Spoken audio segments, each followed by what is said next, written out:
Hello, greetings to you. Here I am with my friend Jesus, also known as the Sacred Heart.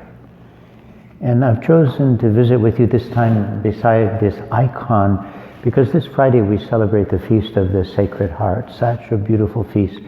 And I'm talking to you beside the icon that hangs in our chapter room here in the monastery at Mount Angel. I've taken it down off the wall so I can sit beside it and you can see it well.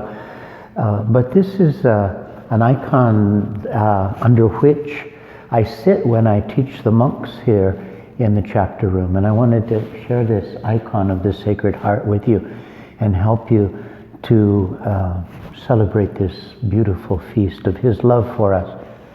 I call Him my friend Jesus. Does that seem too chummy to you? Well, I get the word from him. Chum is probably not the word I would use for Jesus, who is my Lord and my God. But as I say, the word friend comes from him. I'm thinking of chapter 15 of John's Gospel, where he says these marvelous words to us. He says, I no longer refer to you as servants. Instead, I call you friends. Because a servant doesn't know what his master is doing. Instead, I call you friends because I have made known to you everything that I've heard from my Father. Oh. When did he do that? Jesus is saying this the night before he dies. And so with these words, he's referring back to his whole life. I call you friends because I have made known to you everything I have heard from my Father. But he's also referring forward to what he's going to do on the cross. There's where he really shows friendship. There's no greater love than this, that one should lay down his life for his friends. And you are my friends. This is the Feast of the Sacred Heart, dear friends. And I want you to understand this great love for Jesus. He wants us to understand this. Let me read the icon with you just briefly. This was written by my confrere, Brother Claude, and it's fairly new. He wrote it as a gift to me shortly after I became abbot, because he knew of the devotion I have for this mystery of the Lord's Sacred Heart. And I find it a great help, and I love teaching under it. But look at the icon, which has the heart of Christ there in the center.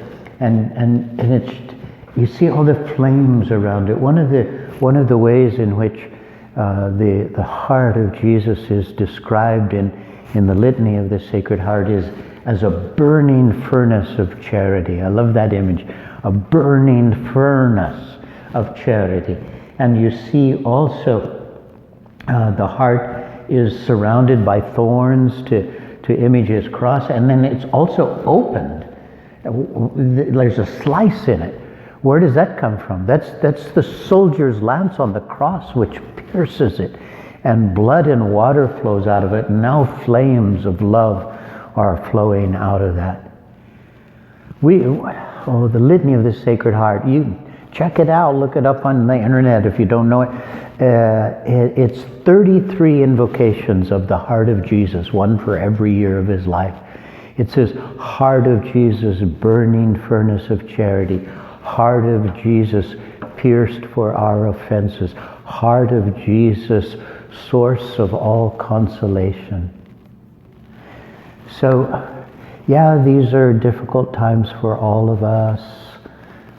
Coronavirus, a nation deeply unsettled by social unrest, and here we all are in the midst of it. We need his consolation. I pray that for you on this wonderful feast. And I'm going to leave you today with a meditation on this, but I'm going to play some chant for you at the end that I hope you'll listen to, which is the entrance song for the liturgy in Latin, recorded by monks here many years ago. Cogitationis cordis eius, The thoughts of his heart are to all generations. How wonderful. The thoughts, cogitationes cordis eius. I like to teach people Latin by giving you cognates. Cogitationes means the thoughts, like his cogitations. Jesus, with his human heart, he's God with a human heart, loving us with a human heart, and he cogitates on us. He's like always thinking of us to deliver us from death and save us in times of famine. That's the way the rest of the prayer goes. So we'll zero in on this picture for you so that you can look at it and listen to this beautiful chant of the church. I pray every blessing for you. Summon Jesus to you as your friend. It's enough for you to say his holy name, Jesus. Jesus, come. Jesus, help. Jesus, I love you. He loves us. Bless you. Thinking of you from Mount Angel.